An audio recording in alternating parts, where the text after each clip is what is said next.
मेरे छोटे भाइयों, राम राम। आज मेरे चेहरे में जो खुशी है आप देख रहे होंगे। मैं 8-10 दिन से घूम रहा हूं, लेकिन इतनी खुशी आज के पहले मेरे को कहीं नहीं मिली जो मेरे छोटे भाइयों का आपके बीच में मेरे को आके आज मिली है। वैसे तो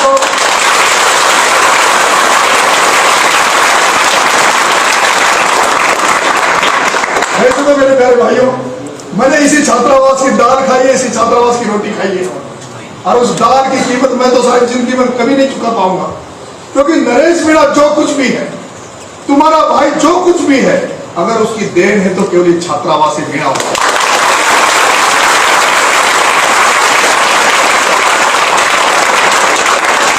आपके भाग्य पास ना साधन थे ना संसाधन थे, पर इस राजस्थान विश्वविद्यालय और राजस्थान की राजनीति में जो मेरे प्यारे भाइयों इस छात्रावास से निकले हुए सीनियर छात्रों का, जूनियर छात्रों का और मेरे सहपाठियों का जो प्यार मुझे मिला हुआ है, वही ताकत है कि आपके भाई का नाम पूरे राजस्थान में गूंज रहा है।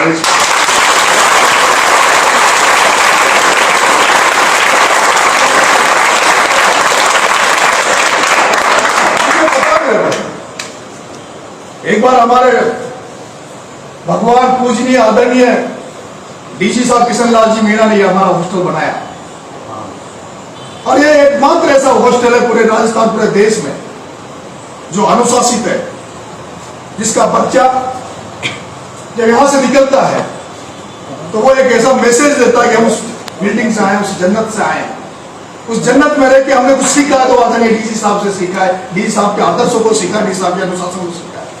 एक बार का मैं उदाहरण देना चाहता हूं कि आदरणीय नमोनारायण जी मीणा इसी छात्रावास के उपाध्यक्ष हुआ करते थे। डीजी साहब के बाद में अगर कोई दूसरा पत्ता तो आदरणीय नमोनारायण जी मीणा का था। वो जब एडिशनल डीजी रहे, पुलिस डिपार्टमेंट में रहे, तब वो हमारी बहुत सारी यहाँ राजस्थान में मदद करते थे, हमारे छात्रों की मदद करते थे, और वो उसके साथ साथ विश्वविद्यालय का हमारे हॉस्टल के उपाध्यक्ष भी थे। लेकिन जैसे ही नमोनारायण जी सांसद बने और मंत्री बने, तो मुझे पता है एक दिन कि आदरणीय डीजी साहब किशन लाल जी ने नमोनारायण जी को फोन करके कहा, वो नमोनारायण जी उनके उम्र में छोटे हैं, जूनियर है, और नमोनारायण जी को जो शब्द बोले डीजी साहब ने वो मैं आपको बताना चाहता हूँ कि है नमो, अब आप राजनीति में चले गए, अब आपका मेरे हॉस्टल से कोई लेना देना नहीं, अब आप मेरे हॉस्टल से मत आना। मुझे वो दिन भी पता है दोस्तों जब डॉक्टर टोडीलाल जी ने जब भाजपा बनाई, पार्टियां बनाई, उनको भी जरूरत पड़ी, लेकिन उन्होंने भी कभी इस विश्वविद्यालय में, इस हॉस्टल में, मीणा हॉस्टल में आकर किसी भी तरह का राजनीति कभी इसका फायदा उठाने की कोशिश नहीं की। और आपका भाई इस हॉस्टल से निकला है, मैं भी कभी भी राजनीति में, छात्र राजनीति में रहा, लेकिन कभी भी आपके बीच में नहीं आया। भाई हम आज आपके साथ,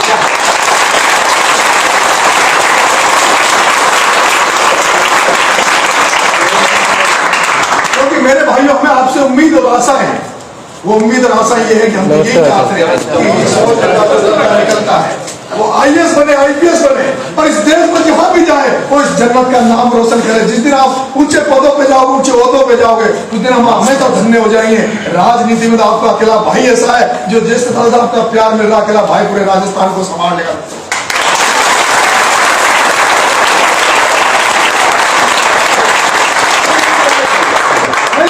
इस कैंपस को, इस हॉस्टल को कभी भी इस तरह से नहीं किया कि कोई राजनीति का हमारे ऊपर हो, लेकिन आज पूरे राजस्थान, पूरे देश में जहां कहीं भी हमारे लोग बैठे, चाहे वो दिल्ली में बैठा हो, चाहे बॉर्डर में बैठा हो, चाहे जम्मू में बैठा हो, चाहे मुंबई में बैठा हो, रेलवे में बैठा हो, चाहे कस्टम में बैठा हो, जहां कहीं भी हमारे अधिकारी, जो पूरा समाज में जहां जो जनप्रतिनिधि है, उनकी नजर आपके भाई ने जो 8-10 दिन से जो काम कर रहा है, सड़कों पे यहाँ विश्वविद्यालय चुनाव में घूम रहा है, उसने इस तरह का माहौल क्रिएट कर दिया कि पूरे हिंदुस्तान में बैठा हुआ हमारा व्यक्ति चिंतित है कि राजस्थान विश्वविद्यालय में हमारी बहन जो बेटी को जो लोगों ने खड़ा किया है वो 26 तारीख को विश्वविद्यालय के अध्यक्ष बने, और ये एक प्रेस्टीज हो गई है, ये हमारी प्रतिष्ठा का सवाल हो गया है। हमारे सबके लिए प्रतिष्ठा, जहां मैं खड़ा हूं वो सब आपकी भी प्रतिष्ठा, आपका भी मान और सम्मान है दोस्तों, क्योंकि मेरा जहां कद गिरता है तो मेरे आपका भी कद गिरता है, मेरा जहां मान और सम्मान बढ़ता है तो मेरे छोटे भाइयों आपका भी मान और सम्मान बढ़ता है। ये आप सब जानते हैं। जब कभी भी नरेश मीणा कुछ बनेगा तो उस दिन इतना होगा कि नरेश मीणा वही प्रोडक्ट है, ये वही दाल खाकर आया जो मीणा हॉस्टल की दाल इसने खाई है, उसी दाल की दम है जो आज ये हुंकार भरता, आज ये बोलता मेरे प्यारे भाई।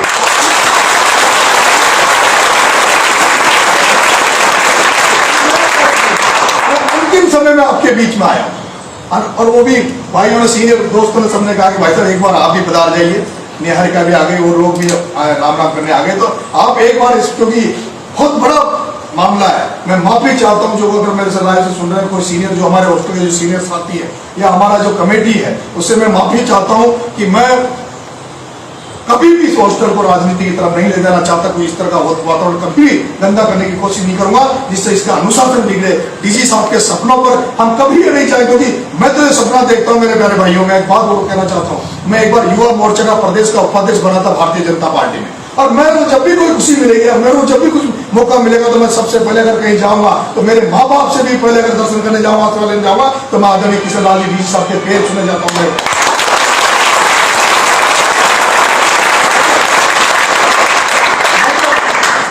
डीजी साहब के पास गया था, डीजी साहब ने मेरे से कहा, नरेश तेरी फोटो वोटो आई, क्या बन गया? मैंने कहा वो युवा मोर्चा का उपाध्यक्ष बनाया बीजेपी ने। अरे क्या उपाध्यक्ष उपाध्यक्ष, एमएलए एमपी बन, किसी को फोन करने की जरूरत है तो मैं करूँ। उस समय वसुंधरा जी से उन्होंने कहा कि वसुंधरा जी से मेरे अच्छे संबंध है, तो बता मैं उनको फोन कर दूं। अब मुझे दोस्तों शर्म आती। उसके बाद मैं डीजी साहब के घर नहीं गया, ना उनके आशीर्वाद लेने गया। अभी हमारे एलुमिनी हुई, उसमें डीजी साहब आए, अपने पैर छुए। लेकिन मैं चाहता हूँ, मेरा सपना है कि जिस दिन भी आपका भाई अगर एमएलए बन गया, एमपी बन गया, कोई भी ओहदा मिलेगा, उस दिन आपके भाई का एक ही सपना, अगर मैं सबसे पहले आशीर्वाद लेने जाऊंगा तो उस भगवान के लेने जाऊंगा, उस डीजी साहब किशन लाल जी के पैर छूने जाऊंगा, जिसकी वजह से आज हम सब लोग हैं दोस्तों।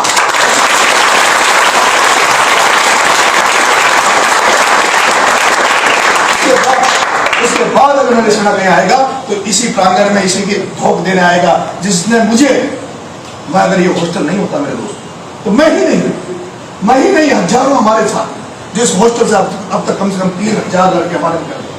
3000 हमारे जो पिछली 25 वो मनाई थी हमने, उस समय तक 2850 बच्चे हमारे हॉस्टल से निकले थे सीनियर वगैरह, और अब तो शायद उसकी स्ट्रेंथ 3000 हो गया, 3035 हो गई। और 3035 लोग जहाँ कहीं भी बनते हैं, जो कुछ भी बनेंगे वो इसी हॉस्टल को ढोक देने आते हैं। मैं भी अगर जिस दिन कुछ बना तो इसी के ढोक देकर बना, क्योंकि मेरी राजनीति में जो कुछ भी हूँ, मैं जो कुछ भी हूँ, अगर इस हॉस्टल में मुझे रूम नहीं मिलता दोस्तों 99 में, तो मैं आज इस जगह नहीं होता।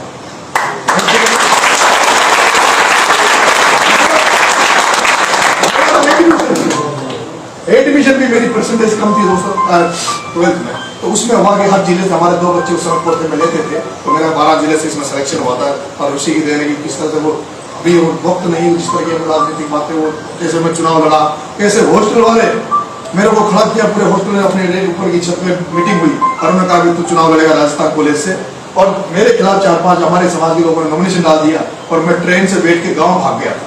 और फिर मेरे भाइयों, जब मैं ट्रेन से बैठ के गाँव भाग गया तो हमारे हॉस्टल के सीनियर भाई नरसिंह जी, मनोज जी सिकरोदा, भाई नरेंद्र बस्सी और मनोज दूधली, इसको उस समय 2 टाटा सुमो चलती थी, और यहाँ से गए इसी हॉस्टल से वो जाकर मुझे वहां से वो गांव से पकड़ के लाए, मेरे पिताजी को आश्वस्त करके लाए कि हम इसको चुनाव लड़ाएंगे, हम इसको नेता बनाएंगे।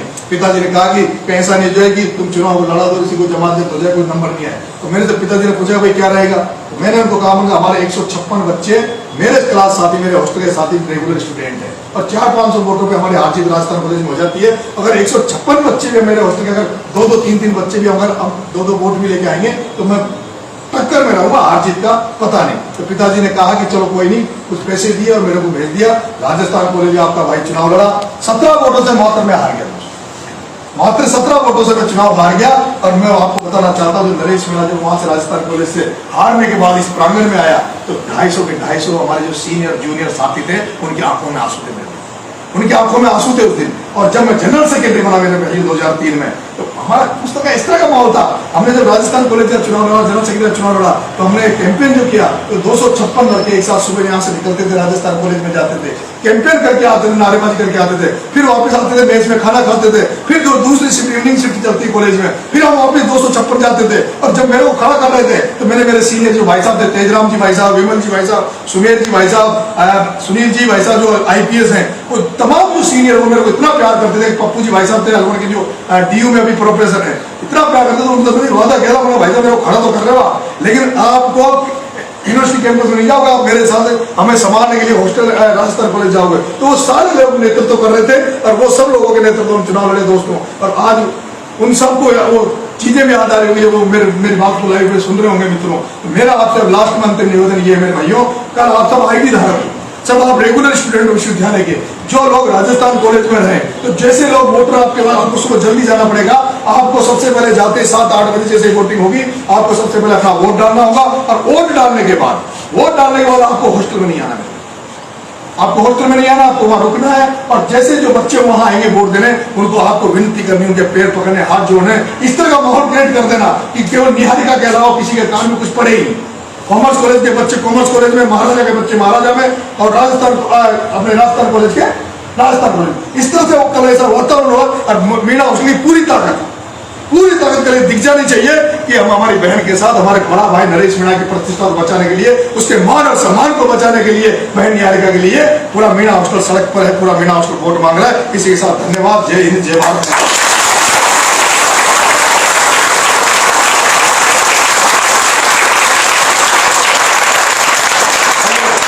27 तारीख को रिजल्ट आएगा। रिजल्ट जो भी हो, हमारे काम है मेहनत करना। परिणाम का तय करना हमारे ऊपर नहीं है, हमारा काम है मेहनत करना। परिणाम तय ऊपर वाला करे। हम हमारी जितनी मेहनत है मेहनत कर रहे हैं, लेकिन परिणाम जो भी हो, 27 तारीख को परिणाम आएगा। 28 तारीख को मैं चाहता हूं मेरे आप सभी छोटे भाइयों के साथ किसी पिक्चर हॉल में पिक्चर देखें और कहीं बढ़िया सा डिनर करें, कहीं चूरमा बाटी की गोल करेंगे और एक साथ इसकी उम्मीद है हम जीतेंगे तो उस जीत को एक साथ मनाएंगे। हारेंगे तो गम को मनाएंगे, हारेंगे तो रोएंगे, और जीतेंगे तो जश्न मनाएंगे। धन्यवाद।